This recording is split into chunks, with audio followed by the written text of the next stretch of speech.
سبحان اللہ سبحان اللہ. ابھی ہم اور آپ تلاوت کلام ربانی سے مستفیض ہو رہے تھے.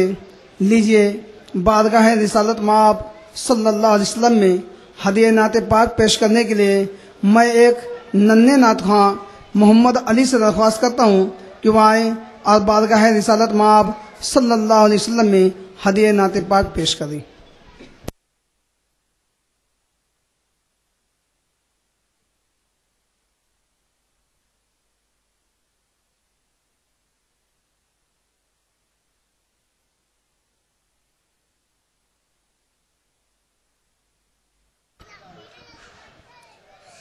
السلام علیکم. دل میں عشق نبی کی ہو ایسی لگن، دل میں عشق نبی کی ہو ایسی لگن، روح تڑپتی رہے دل مچلتا رہے، زندگی کا مزہ ہے کہ ہر سانسی سے، زندگی کا مزہ ہے کہ ہر سانسی سے، یا محمد محمد نکلتا رہے. یہ تو مانا کی جنت ہے باغِ ہنسی، یہ تو مانا کی جنت ہے باغِ ہنسی، خوبصورت ہے سب خلد کی سرزمین.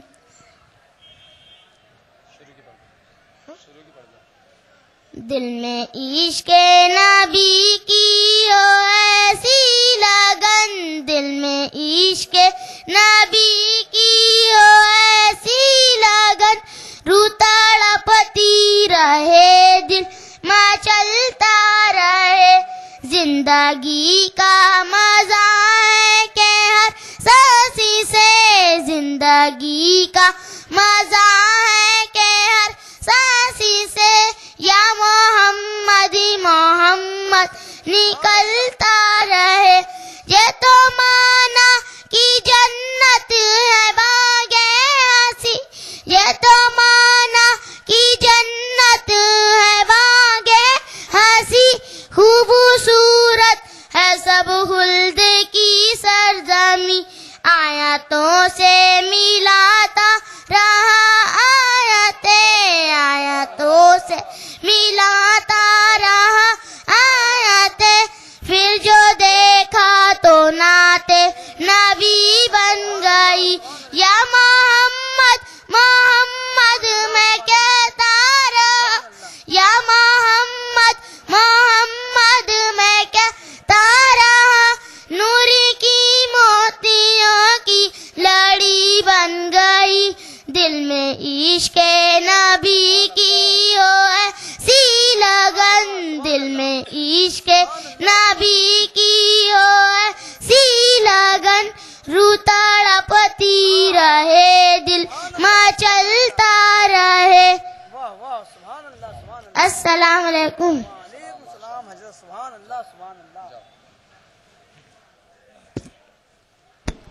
سبحان اللہ سبحان اللہ.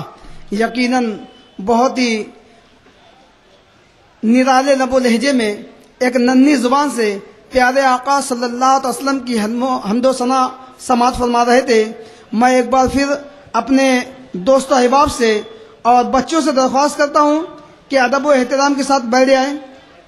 لیجئے اس بزم کی کارروائی کو آگے بڑھاتے ہوئے میں حمد باری تعالیٰ پیش کرنے کے لیے جناب سلیم رضا نوری صاحب سے درخواست کرتا ہوں کہ وہ آئیں اور اپنی مترنم آواز میں حمد باری تعالیٰ پیش کریں.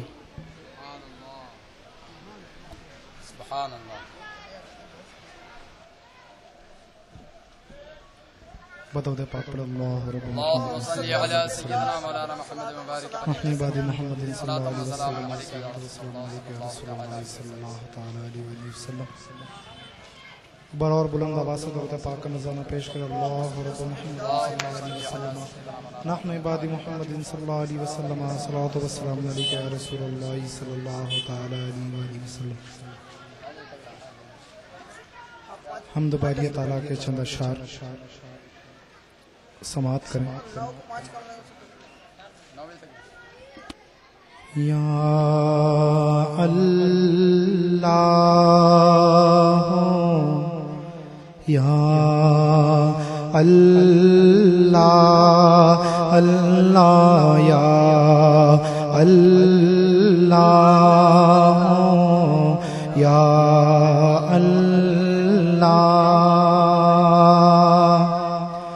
تیرا چرچا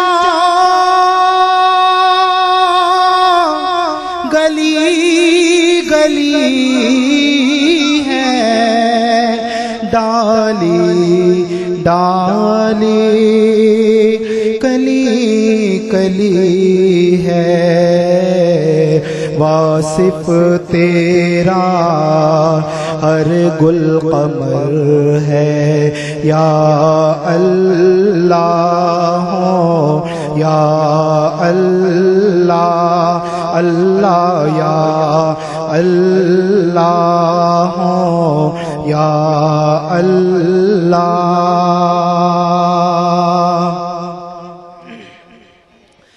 رات نے جب سر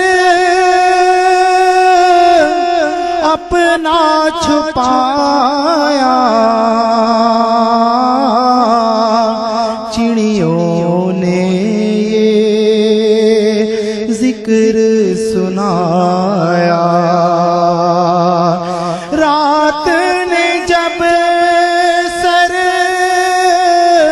اپنا چھپایا چڑیوں نے یہ ذکر سنایا نغمہ باد نسیم سحر ہے یا اللہ یا اللہ اللہ یا اللہ بخش دے تو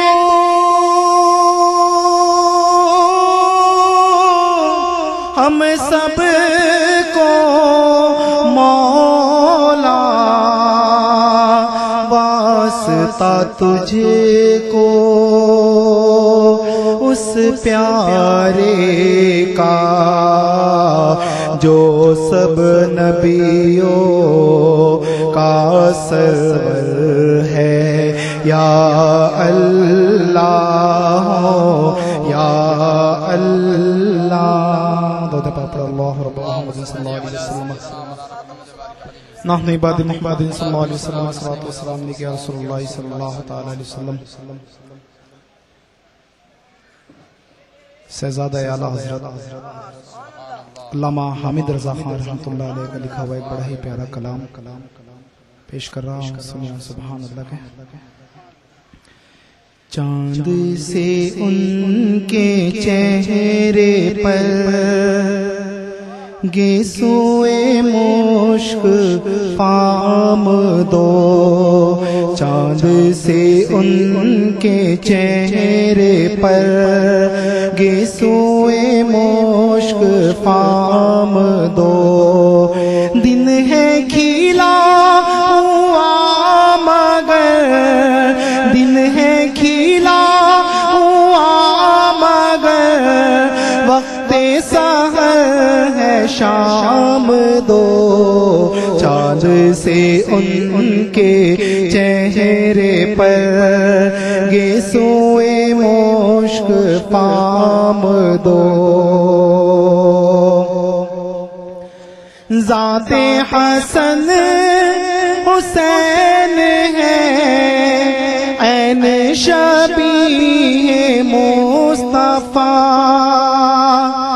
ذات حسن حسین ہے عین شبیہ مصطفیٰ ذات ہے ایک خدا کی ذات اور ہے ان کے نام دو ذات ہے ایک نبی کی ذات اور ہے ان کے نام دو چاند سے ان کے چہرے پر گیسوئے مشک فام دو، ہاتھوں سے چار یار کے ہم کو ملیں گے جام چار، ہاتھوں سے چار یار کے ہم کو ملیں گے جام چار، دستے حسن حسین سے اور ملیں گے جام دو، دستے حسن حسین سے اور ملیں گے جام دو، چاند سے ان کے چہرے پر گیسوئے مشک فام دو، پی کے پیلا کے میں کشو کچھ تو بچی کھوچی ہی دو، پی کے پیلا کے میں کشو کچھ تو بچی کھوچی ہی دو، قطرہ دو قطرہ ہی سہی کچھ تو برائے نام دو، قطرہ دو قطرہ ہی سہی کچھ تو برائے نام دو، چاند سے ان کے چہرے پر گیسوئے مشک فام دو، اب تو مدینے لو بلا گنبد سبز دو دکھا، اب تو مدینے لو بلا گنبد سبز دو دکھا، حامد و مصطفیٰ تیرے ہند میں ہے غلام دو، حامد و مصطفیٰ تیرے ہند میں ہے غلام دو، چاند سے ان کے چہرے پر گیسوئے مشک فام دو، دو پاک پر اللہ رب محمد نحن عباد محمد صلی اللہ علیہ وسلم، صلاۃ والسلام علیک یا رسول اللہ صلی اللہ علیہ وسلم۔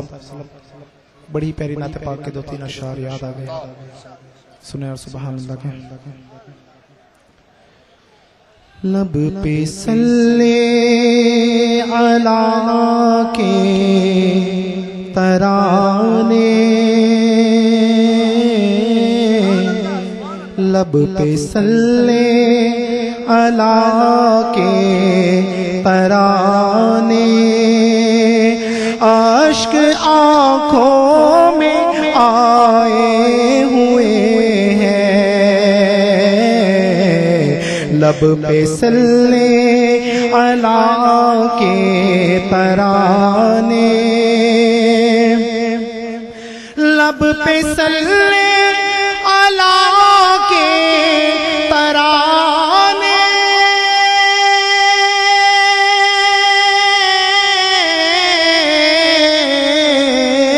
لب پہ صلی علی کے ترانے، اشک آنکھوں میں آئے ہوئے ہیں، یہ ہوا یہ فضا کہہ رہی ہے، یہ ہوا یہ فضا کہہ رہی ہے، آقا تشریف لائے ہوئے ہیں،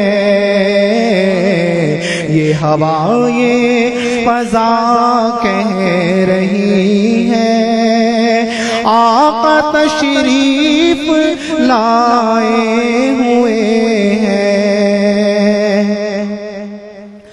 میں مدینے کی گلیوں قربان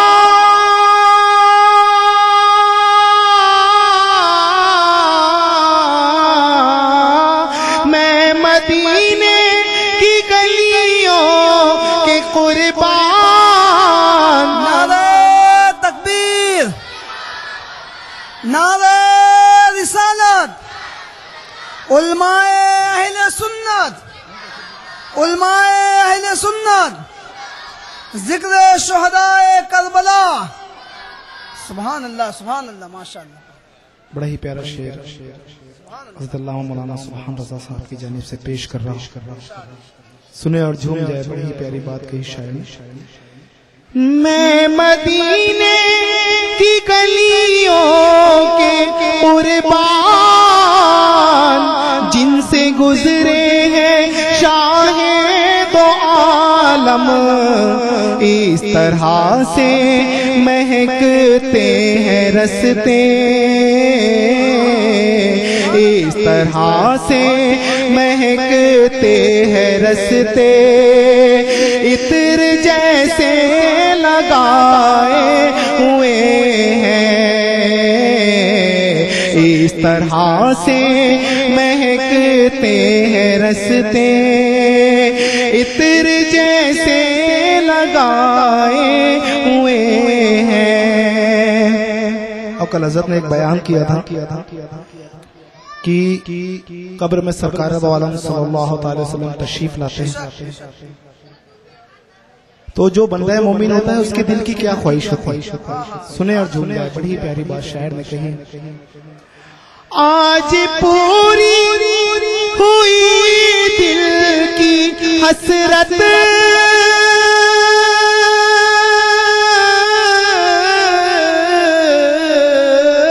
آج پوری ہوئی دل کی حسرت، کیوں نہ جی بھر کے کر لو زیارت، کیوں نہ جی بھر کے کر لو زیارت، قبر میں اپنا جلوہ دکھانے، قبر میں اپنا جلوہ دکھانے میرے سرکار آئے ہوئے ہیں. یہ ہوا یہ فضا کہہ رہی ہے آقا تشریف لائے ہوئے ہیں. السلام علیکم.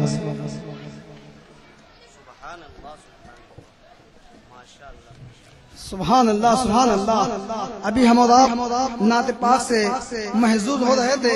نعت پاک پڑھنا اور نعت پاک سننا اور نعت پاک کی بزم کا انعقاد کرنا یقیناً عاشقان رسول کا ہی کام ہے.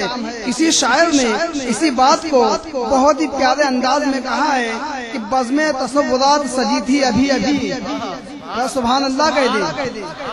ہاں، بزم تصورات سجی تھی ابھی ابھی، نظروں میں مصطفیٰ کی گلی تھی ابھی ابھی، نظروں میں مصطفیٰ کی گلی تھی ابھی ابھی، اور معلوم کر رہے تھے فرشتوں سے جبرائیل، معلوم کر رہے تھے یہ فرشتوں سے جبرائیل کس کی زبان پہ نعت سجی تھی ابھی ابھی. تو جب نعت پاک کی محفل کہیں ہو اور نعت پاک پڑھا جائے تو اسے غور سے عشق و محبت کے ساتھ سنا جائے اور سبحان اللہ کہا جائے. لیجئے اس بزم کی کارروائی کو اور آگے بڑھاتے ہوئے میں جناب حافظ ابرار رضا صاحب سے درخواست کرتا ہوں کہ وہ بھی بارگاہ رسالت مآب صلی اللہ علیہ وسلم میں چند نعت پاک کے اشعار پڑھ کے اپنی حاضری میں درج کرا لیں.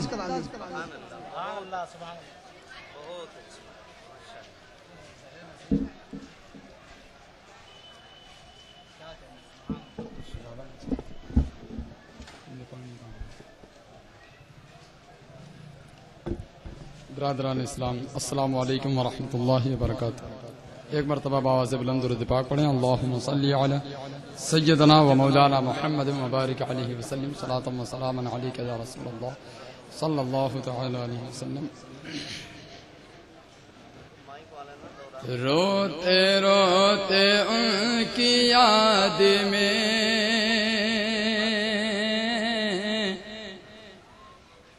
روتے روتے ان کی یاد میں رات کو سحر بنا دیا،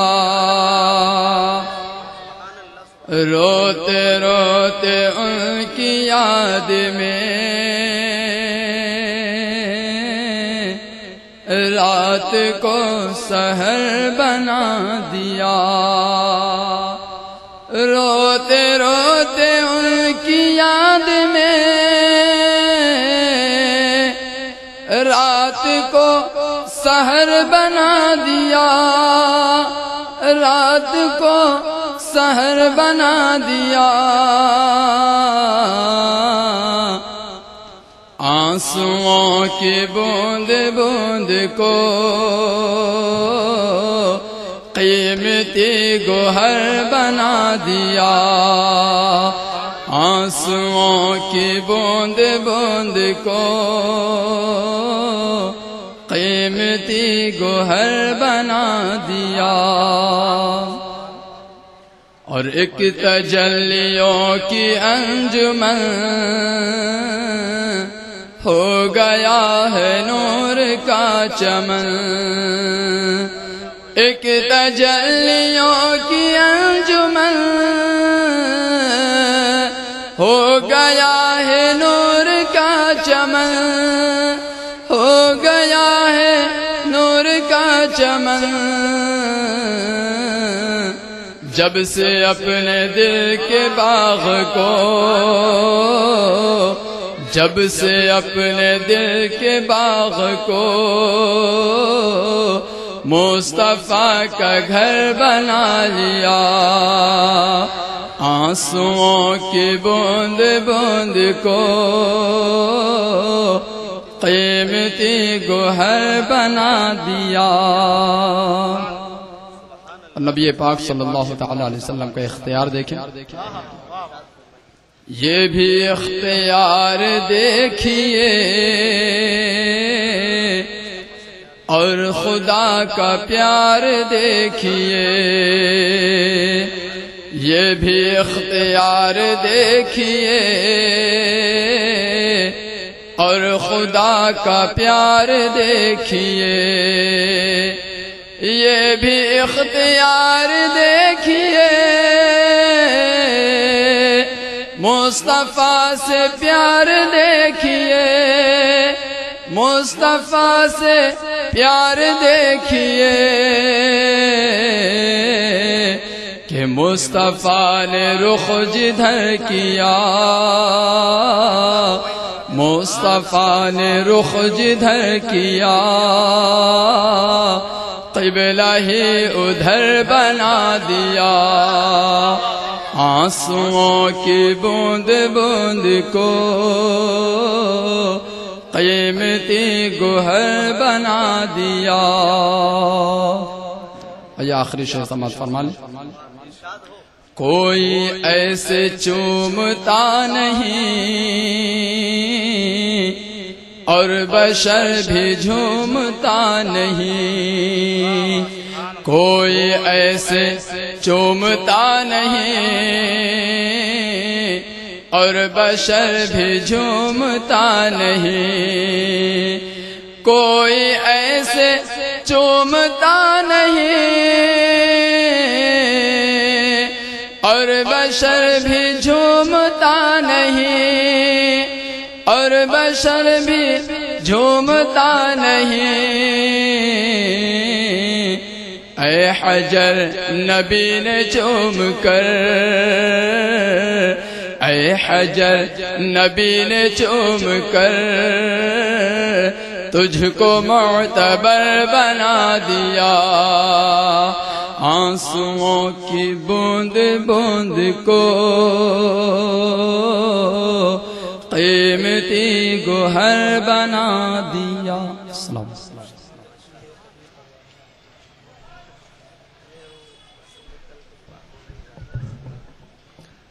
حاضرین جلسہ، لیجئے نعت پاک کا سلسلہ ختم ہوا، اب وہ ساعت سعید جس کا ہم اور آپ انتظار کر رہے تھے، اس سے قبل کہ اس معزز مقرر کو آپ کے سامنے پیش کروں، آپ نے شاعروں کی زبانی بار بار سنا ہوگا، نعت پاک میں عشق و محبت میں جھوم کر جب شعراء اپنے قلم کو اٹھاتے ہیں اور پیارے آقا صلی اللہ علیہ وسلم کی معجزات کو دیکھتے ہیں تو کسی شاعر نے پکار کے کہا کہ کعبے کی عظمتوں کا منکر نہیں ہوں، لیکن کعبے کی عظمتوں کا منکر نہیں ہوں، لیکن کعبے کا بھی ہے کعبہ، میٹھے نبی کا روضہ۔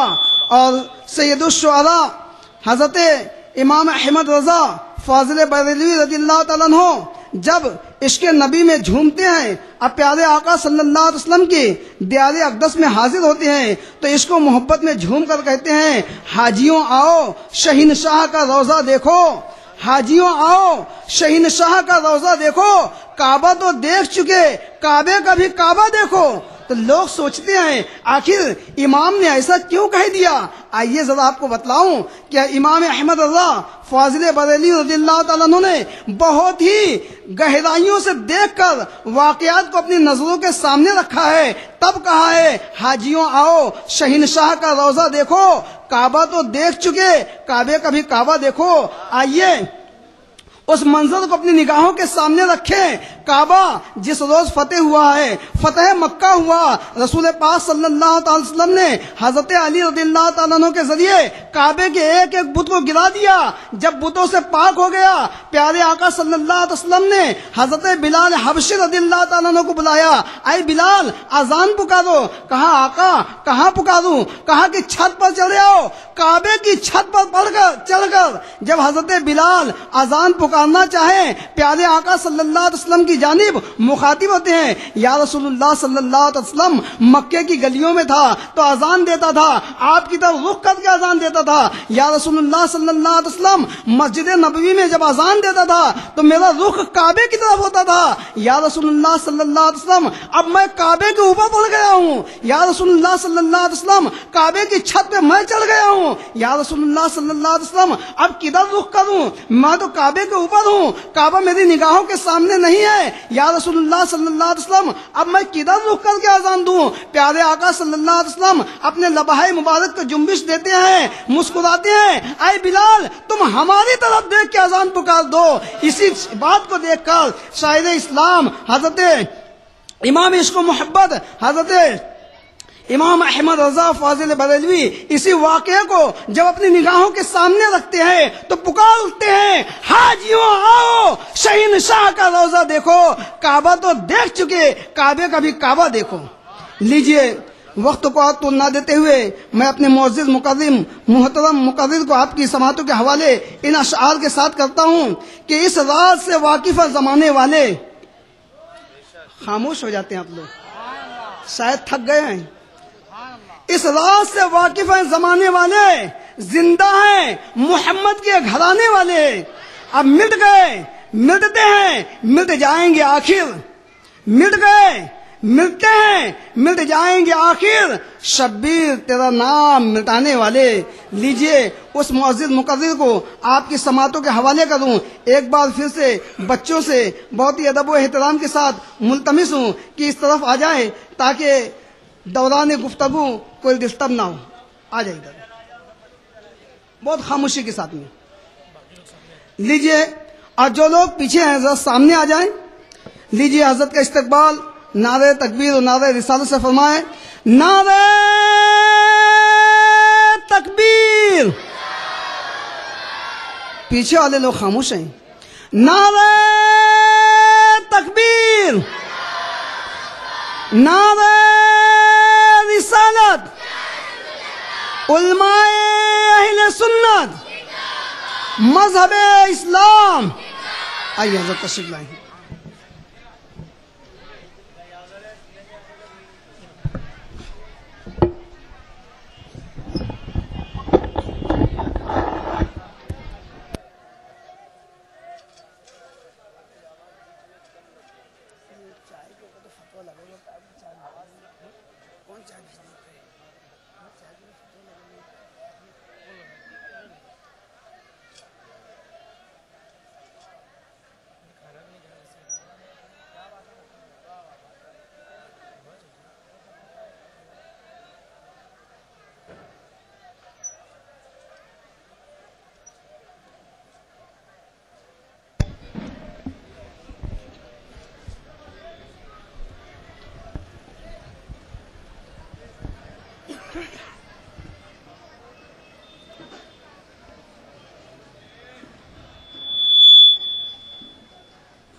السلام علیکم ورحمۃ اللہ وبرکاتہ۔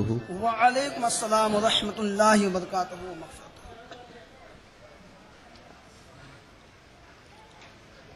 الحمد للہ نحمده ونستعینه ونستغفره ونؤمن به ونتوکل علیہ ونعوذ باللہ من شرور انفسنا ومن سیئات اعمالنا من يهده الله فلا مضل له ومن يضلله فلا هادي له ونشهد أن لا إله إلا الله وحده لا شريك له ونشهد أن سيدنا ومولانا محمدا عبده ورسوله أما بعد فأعوذ بالله من الشيطان الرجيم بسم الله الرحمن الرحيم والذي جاء بالصدق وصدق به أولئك هم المتقون صدق الله العظيم وصدق رسوله النبي الأمين الكريم ونحن على ذلك لمن الشاهدين والشاكرين والحمد لله رب العالمين۔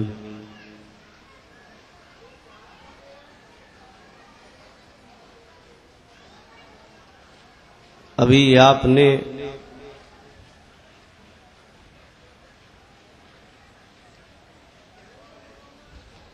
بڑے ہی مترنم آواز میں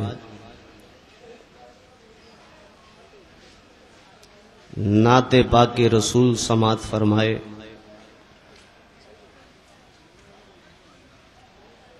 تصورات کی دنیا میں کھو کر مدینے کی گلیوں کا سیر ہو رہا تھا۔ اس کے بعد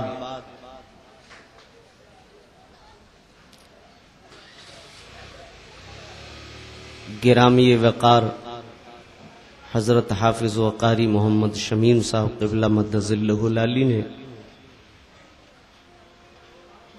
بہت ہی تھوڑے سے وقت میں ایک مہنگے نقطے پر آپ نے عظیم ازالہ فرمایا۔ اللہ عز و جل ہماری اس جماعت کے علوم میں دن دونی رات چوگنی ترقی عطا فرمائے۔ آئے ہم اور آپ بڑے ہی ادب و احترام کے ساتھ رسول پاک صاحب لولاک صلی اللہ علیہ وسلم کی بارگاہ بے کس پناہ میں با آواز بلند درود پاک پیش کریں۔ اللہم صلی علی سیدنا و مولانا محمد وعلی آل سیدنا و مولانا محمد وبارک وسلم صلاۃ و سلاما علیک یا رسول اللہ صلی اللہ تعالی علیہ وسلم۔ ایک مرتبہ اور ذرا جی لگا کہ نبی اور آل نبی کی بارگاہ میں صلی اللہ علی النبی الامی وآلہ صلی اللہ تعالی علیہ وسلم صلاۃ تبقى وتدوم بدوام الملک الحی القیوم صلاۃ و سلاما علیک یا رسول اللہ یا حبیب اللہ یا نبی اللہ۔ ایک با کمال استاذ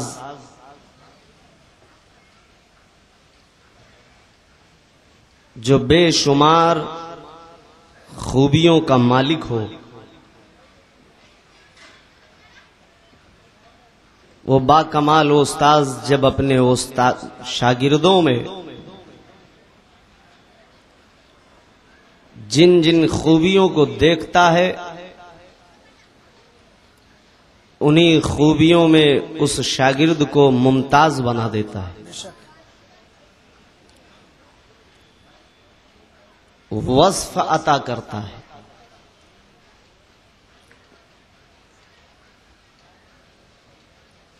کسی میں مقرر بننے کی صلاحیت دیکھتا ہے تو مقرر بنا دیتا ہے، کسی میں فقیہ بننے کی صلاحیت دیکھتا ہے تو فقیہ بنا دیتا ہے، کسی میں مصنف بننے کی صلاحیت کو دیکھتا ہے تو مصنف بنا دیتا ہے۔ جس میں جیسی خوبیاں، جس خوبی کے وہ لائق ہوتا ہے اس خوبی میں وہ اسے ممتاز بنا دیتا ہے۔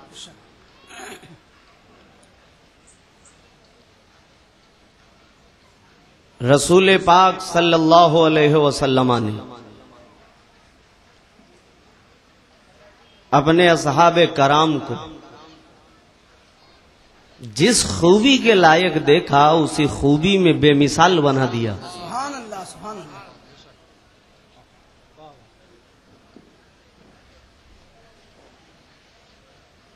اور تعجب تو اس بات کی ہے کہ کوئی خوبی جن جن خوبیوں کو جس جس صحابی کو ملی ہے، جو جو خوبیاں اس کا جواب ہے ہی نہیں۔ ایک ہی مدرسے سے، اللہ اکبر، درس نبوت سے میرے نبی نے وہ ممتاز صلاحیتیں عطا فرما دی کہ جس کو جو چیز چاہیے تھا میرے نبی نے اس کو وہ عطا فرما دیا۔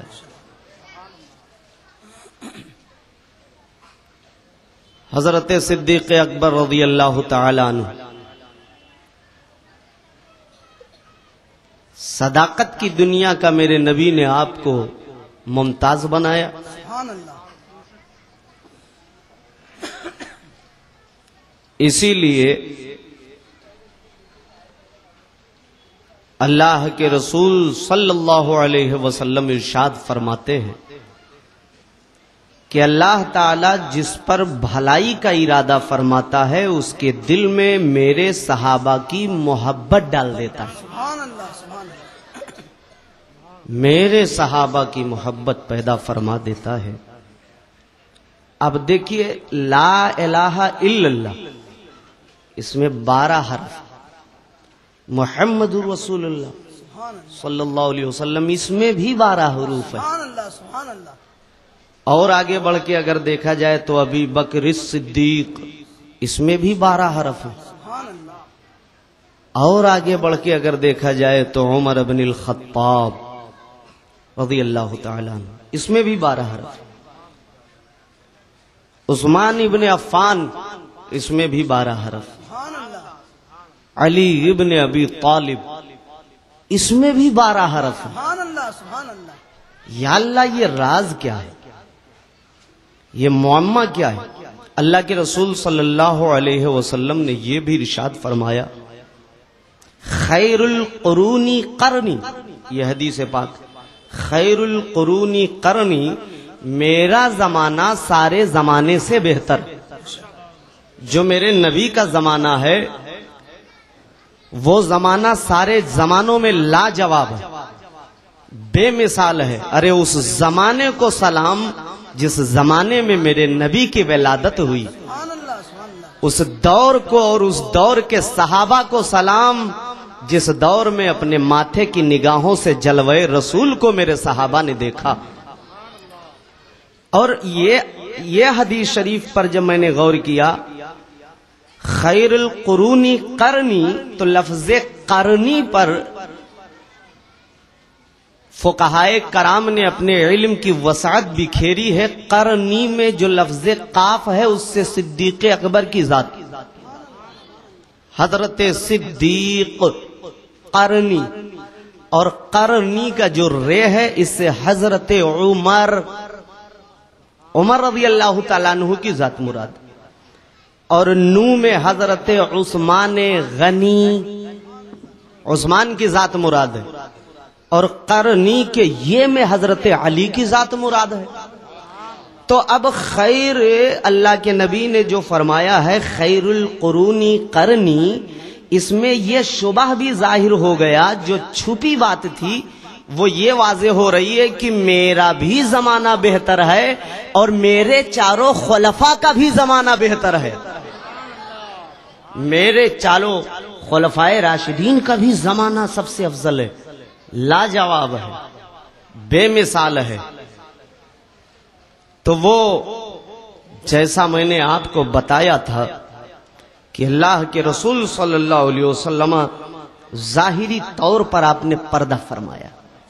ہماری نگاہیں آپ کو دیکھ نہیں سکتی، انبیاء کرام کو دیکھ نہیں سکتی، وہ آنکھیں ہم کو ملی نہیں ہیں، بلکہ یہ مانیں آپ کا یہ ایمان ہونا چاہیے، عقیدہ ہونا چاہیے کہ نبی کی زندگی دنیاوی ہے، جسمانی ہے، حقیقی ہے، شہداء کی طرح مانوی اور روحانی نہیں، برزخی نہیں، بلکہ ان کی زندگی حقیقی ہے، دنیاوی ہے. لفظ دنیاوی پر جب غور کیا جاتا ہے تو اس سے یہ بات بھی کھل کر سامنے آتی ہے کہ آپ کی ازواج طاہرہ کے ساتھ نبی مزار پاک میں زندگی آقا آرام فرما رہے ہیں. جس طرح میرے رسول دنیا میں اس سے بھی افضل، اس سے بھی بہتر، اس سے بھی اچھی زندگی مزار رسول میں ازواج طاہرہ کے ساتھ آرام فرما. اور رسول پاک صلی اللہ علیہ وسلم کے وصال مبارکہ کے بعد یہ خیال پیدا ہوا کہ اب نبی کا جانشین کس کو بنایا جائے، آپ کا خلیفہ کس کو چنا جائے. تو سارے صحابہ کرام حضرت سعد بن عبادہ رضی اللہ تعالیٰ عنہ کے گھر پر جمع ہوئے، جس میں حضرت عمر فاروق اعظم بھی تھے، حضرت عثمان غنی بھی تھے، حضرت عمر بھی موجود تھے، اور دیگر اجلائے صحابہ کرام موجود. صحابہ کا مجمع تھا. ایک انصاری صحابی کھڑی ہوئے جو نبی کے ساتھ جنہوں نے مکے سے ہجرت کیا ان کو مہاجرین کہتے، اور جن مدینہ کے صحابیوں نے ان ہجرت کرنے والے صحابہ کے لیے اپنے دل کا دروازہ کھول دیا ان کو انصاری کہتے. تو ایک انصاری صحابی کھڑے ہوئے اور انہوں نے خطاب فرمایا کہ اللہ کا نبی صلی اللہ علیہ وسلم جب کسی کو کہیں کا عامل مقرر فرماتے تھے تو ایک مہاجرین اور اس کے ساتھ ایک انصاری صحابی کو بھیجتے تھے. اس لیے میں یہ چاہتا ہوں کہ آج خلیفہ چننے میں بھی ایک مہاجر ہو اور ایک انصار ہو. ایک دوسرے صحابی کھڑے ہوئے، انہوں نے بھی اسی قسم کا خطاب دیا. تو حضرت زید بن ثابت رضی اللہ تعالیٰ عنہ ایک جلیل القدر صحابی ہے، آپ کھڑے ہوئے اور آپ نے ارشاد فرمایا کہ نبی کے صحابہ، اللہ کا نبی مہاجرین میں سے تھا، میرے رسول مہاجرین میں سے تھے، اس لیے میں چاہتا ہوں کہ ان کا جانشین، ان کا خلیفہ بھی مہاجرین ہی میں سے ہونا چاہیے، ان کا خلیفہ بھی مہاجرین میں سے ہو. جس طرح ہم نبی کے زندگی میں نبی کے معاون اور مددگار رہے ہیں، نبی کے بعد نبی کے خلیفہ بھی ہم معاون اور مددگار بن کے رہیں گے. اس کے بعد آپ نے حضرت ابو بکر رضی اللہ تعالی عنہ کے دست مقدس کو پکڑا اور آپ نے فرمایا، اے لوگو سنو، آج کے بعد یہ تمہارے جانشین اور یہ تمہارے خلیفہ. حضرت ابو بکر صدیق رضی اللہ تعالیٰ عنہ کے دست حق پرست پر لوگوں نے بیعت کی. بیعت کا سلسلہ ختم ہوا. منبر رسول پر حضرت ابو بکر صدیق رضی اللہ تعالیٰ عنہ جلوہ بار ہوئے. آپ نے مجمع پر نظر ڈالی تو اس میں حضرت ابو طلحہ رضی اللہ تعالیٰ عنہ نظر نہیں آئے. آپ نے فرمایا کہ ابو طلحہ کو بلایا جائے. آپ جب تشریف لائے تو آپ نے ارشاد فرمایا کہ مجھے یہ امید ہے، مجھے یہ گمان ہے کہ تم اسلام میں رخنہ ہونے سے بچاؤ گے. حضرت ابو طلحہ رضی اللہ تعالیٰ عنہ نے ارشاد فرمایا کہ آپ میری فکر نہ کریں، میں تیار ہوں. دست حق پرست پر آپ نے بھی بیعت کر لیا. پھر آپ نے مجمع پر نظر ڈالی، حضرت علی کرم اللہ وجہ الکریم رضی اللہ تعالیٰ عنہ نظر نہیں آئے. تو آپ نے فرمایا علی کو بلایا جائے. حضرت علی جب تشریف لائے تو آپ نے فرمایا، اے ابو طالب کے صاحبزادے، اے داماد رسول، میں جانتا ہوں کہ آپ اسلام کو کمزور ہونے سے بچانے میں میری مدد کریں گے. آپ نے فرمایا کہ آپ فکر نہ کریں، میں آپ کے ساتھ ہوں۔ آپ نے آپ کے دست حق پرست پر بیعت کر لی، بغیر کسی تکرار کے، بغیر کسی اختلاف کے اسلام کا پہلا خلیفہ چن لیا گیا۔ اس رسول پاک کا پہلا جانشین، ایک وہ گھڑی آئی تھی، ایک موقع آیا تھا، تو حضرت علی رضی اللہ تعالیٰ عنہ نے ارشاد فرمایا تھا کہ اے ابو بکر، جس کو رسول نے آگے کر دیا اسے پیچھے کون کر سکتا ہے؟ یہ اس واقعے کی طرف نشاندہی دے رہے ہیں کہ جب نماز پڑھانے کے لیے میرے نبی نے حضرت ابو بکر رضی اللہ تعالیٰ عنہ کو آگے کھڑا کیا تھا، یہ اس وقت کا ہے۔ بہر کیف حرف با حرف پیشین گوئے رسول ثابت ہوئی، حدیث مصطفیٰ پوری ہوئی کہ میرے بعد میرے خلیفہ حضرت ابو بکر رضی اللہ تعالیٰ عنہ کو چنا جائے گا۔ وہ حدیث پوری ہو گئی، اور اللہ کے نبی صلی اللہ علیہ وسلم نے ارشاد فرمایا کہ میرے بعد پورے عالم اسلام میں، مومنین مسلمانوں میں سب سے افضل درجہ کسی کا ہے تو وہ حضرت صدیق اکبر رضی اللہ تعالیٰ عنہ کا ہے۔ سب سے افضل درجہ نبی کے بعد سب میں سب سے افضل حضرت ابو بکر رضی اللہ تعالیٰ عنہ ہیں۔ فرق صرف یہ ہے کہ وہ نبی نہیں ہے، فرق صرف یہ ہے کہ وہ نبی نہیں ہے، اور اللہ کا رسول خود ارشاد فرماتا ہے کہ جتنا مجھے ابو بکر صدیق کے مال سے فائدہ پہنچا ہے، ان کے مال نے اسلام کو جتنا فائدہ پہنچایا ہے کسی کے مال نے اتنا فائدہ نہیں پہنچایا۔ یہی وجہ ہے میرے نبی نے ارشاد فرمایا کہ حضرت عمر کا جو حق تھا میں نے دنیا میں ادا کر دیا۔ عثمان غنی رضی اللہ تعالیٰ عنہ کے بارے میں فرماتے ہیں جو عثمان غنی کا حق تھا میں نے دنیا میں ادا کر دیا۔ مولا علی کا جو حق تھا میں نے دنیا میں ادا کر دیا، مگر ابو بکر کا حق میں نے دنیا میں ادا ہی نہیں کیا۔ اس کے حق کو قیامت میں میری طرف سے میرا رب ادا کرے گا، ان کی طرف میری طرف سے اس حق کو، اللہ اکبر، اس حق کو جو ابو بکر نے میرے ساتھ کیا ہے، اس حق کو میرا رب میری جانب سے قیامت میں ابو بکر کے لیے ادا کرے گا۔ اب کس شکل میں ابو بکر راضی ہوں گے؟ یہ دل کی بات ہے، ایمان کی۔ کس شکل میں خدا سے نبی حضرت ابو بکر راضی ہوں گے اور کیا دے کے ابو بکر کا حق ادا کرے گا خدا، یہ اللہ جانے اور اس کا رسول جانے۔ مگر میں تو بس اتنا کہنا چاہوں گا کہ سارے صحابہ میں سب سے پہلے افضل درجہ حضرت ابو بکر کا ہے، پھر ان کے بعد حضرت عمر رضی اللہ تعالیٰ عنہ کا، پھر عثمان غنی رضی اللہ تعالیٰ عنہ ہے، پھر مولا علی ہیں، اور ان چاروں خلفاء کے بعد سب سے افضل درجہ عشرہ مبشرہ کے اصحاب کا۔ عشرہ مبشرہ میں جن کو جنتی ہونے کی صرف نشانی ہی نہیں بلکہ سند دی ہے میرے نبی نے۔ عشرہ مبشرہ کو اگر جنت ہے تو عشرہ مبشرہ کے صحابی جنتی ہے، عشرہ مبشرہ کے صحابی جنتی ہیں۔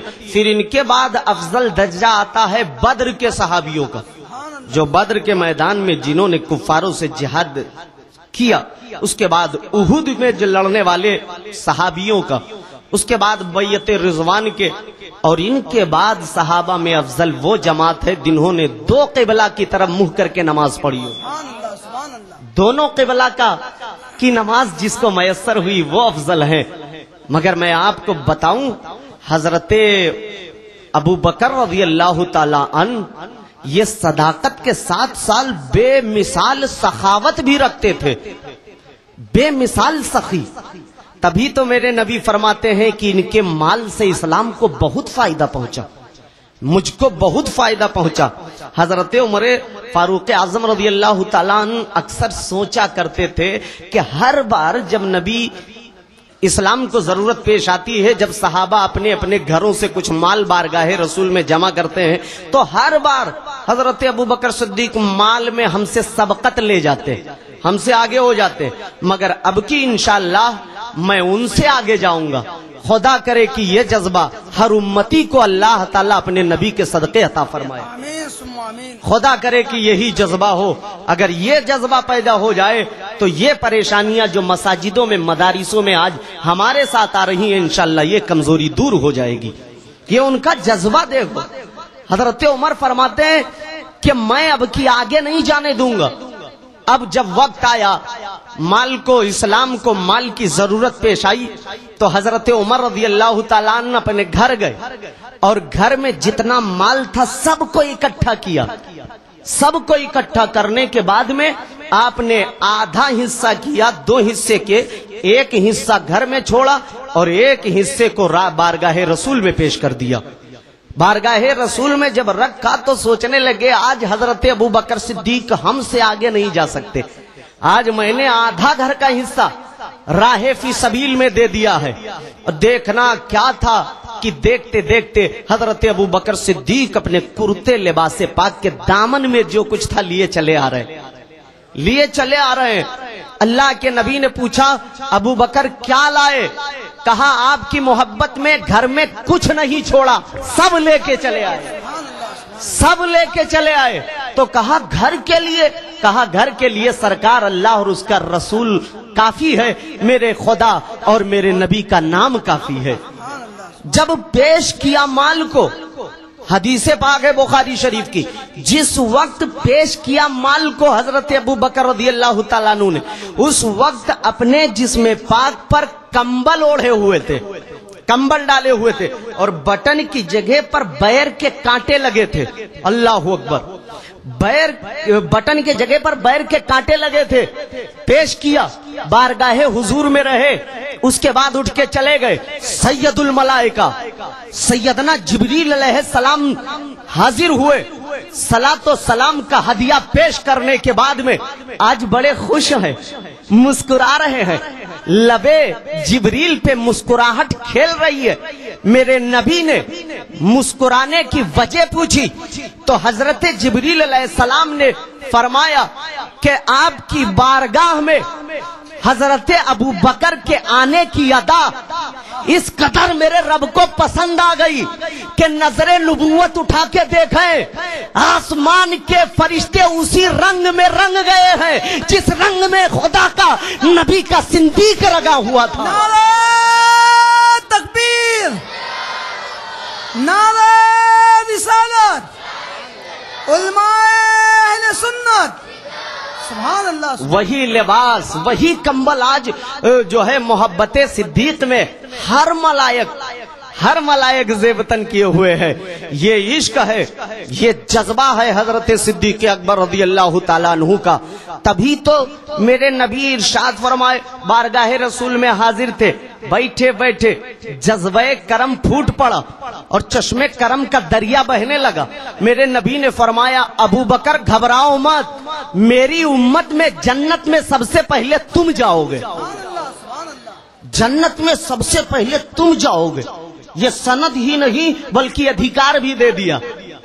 میرے نبی نے کرم دے دیا, نظر نبوت فرما دی, اور جنت صرف دیا ہی نہیں بلکہ سب سے پہلے داخلہ کا انتخاب بھی فرما دیا.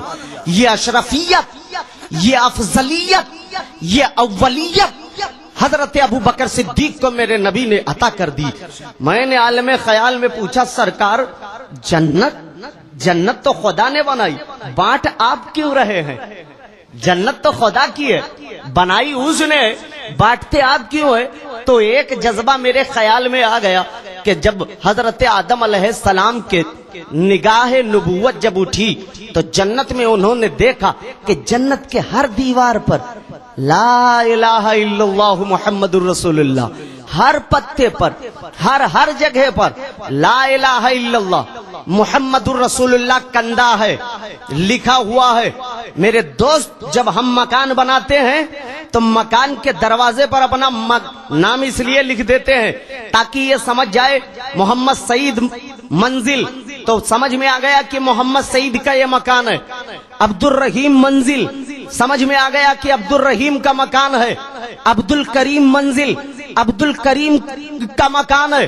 میرے نبی نے حوروں کی پتلیوں پر غلمان بہشت میں اور جنت میں جنت کے درختوں کے پتوں پر ہر جگہ پر میرے نبی کا نام، ہر اونچے نیچے پر نبی کا نام لکھ کر کے یہ ثابت کر دیا کہ جنت بنائی تو میں نے ہے مگر ملکیت حبیب کو دے دیا ہے۔ اس جنت کے تکبیر، نعرہ رسالت، سبحان اللہ سبحان اب جس کو چاہیں جب مالک ہو گئے تو جس کو چاہیں جنت عطا کرے، جس کو چاہیں جنت عطا کرے۔ اور کوئی میرا دشمن ہو میں اپنے گھر میں آنے دوں گا؟ جب کوئی دشمن ہوگا تو قطعاً گھر میں آنے نہیں دوں گا۔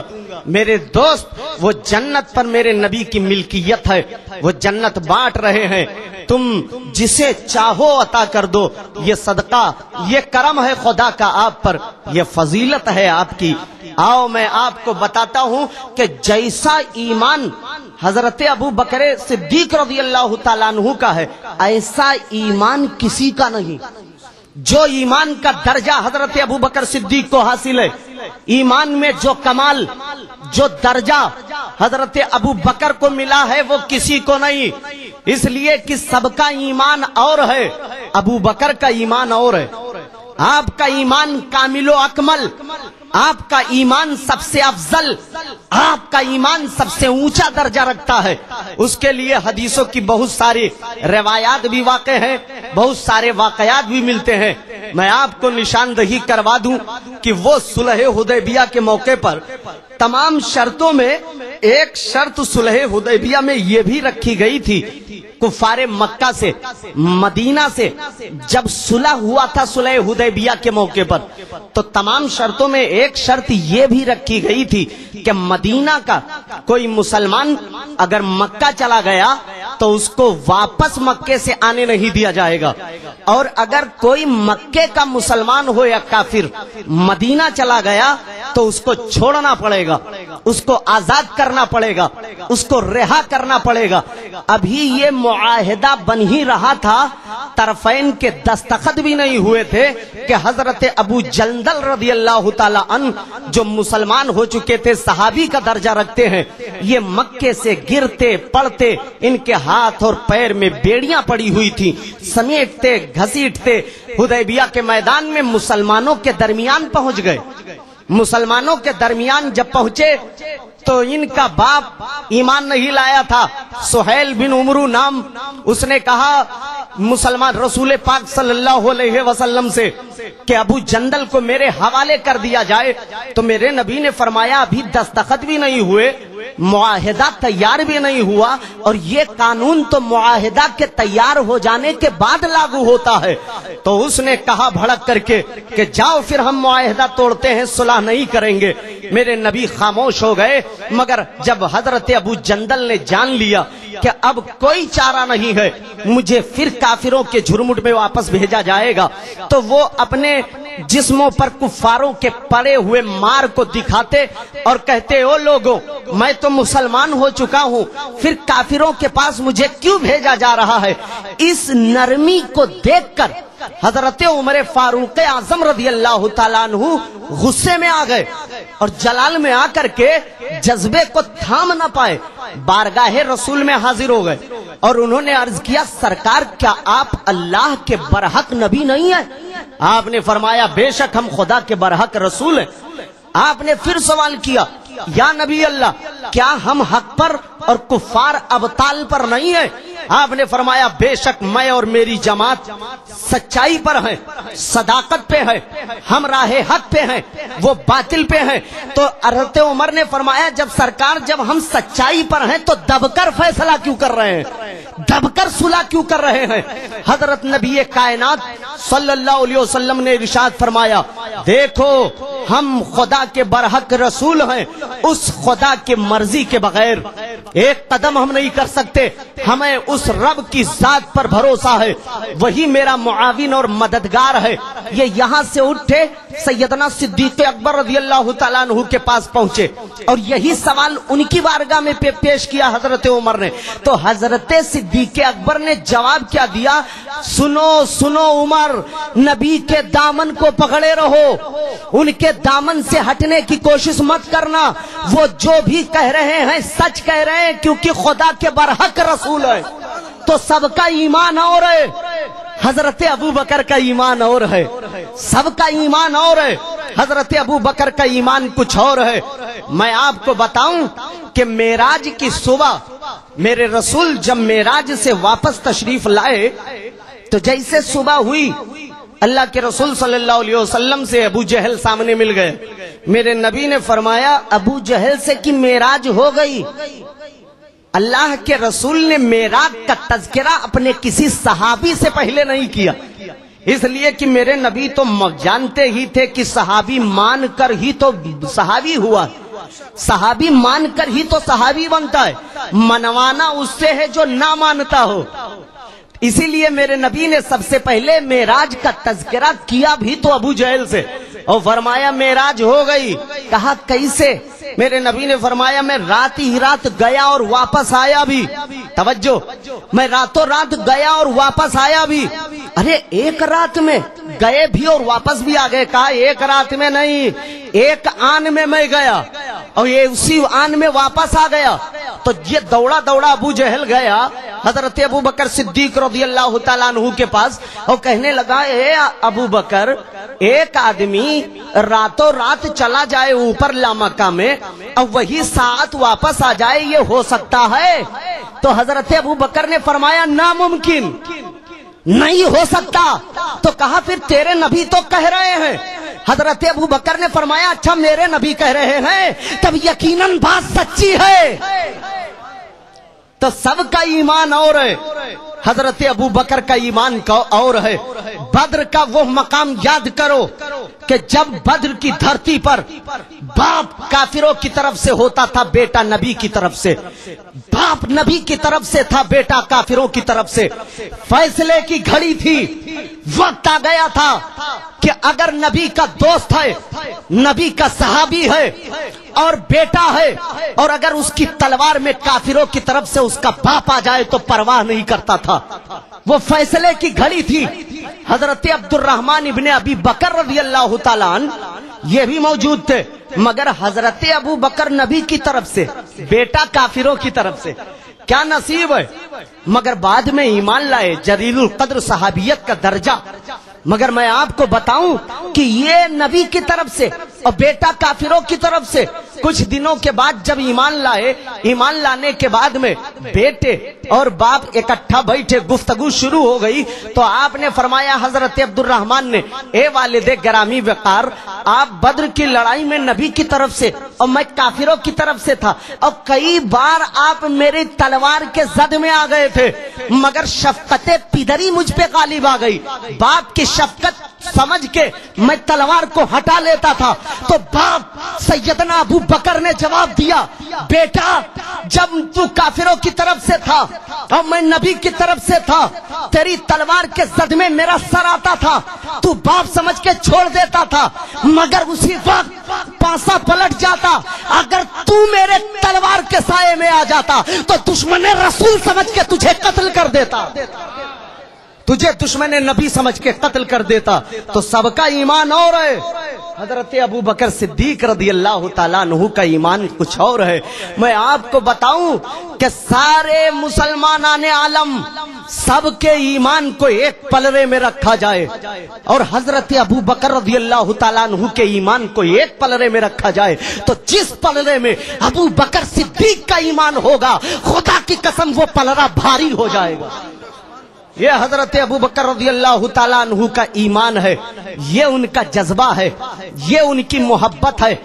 میں اس دور کے حالات کو گوش گزار کرنا چاہتا ہوں کہ جب ایک گھڑی ایسی آئی کہ حضرت عائشہ صدیقہ رضی اللہ تعالیٰ عنہ کے گود میں میرے نبی کا سر تھا، اور سر مبارک کو لیے چاند اپنی آب و تاب کے ساتھ زمین پر اپنی نورانی کرنوں کو بکھیر رہا۔ عالم فرت وجد میں آ کر کے حضرت عائشہ نے پوچھا، اے اللہ کے رسول، آپ مکالمہ آپ صاف فرما دیں کہ کیا کوئی دنیا میں ایسا ہے کہ اس کی نیکیاں اتنی ہوں جتنے آسمان میں تارے ہیں؟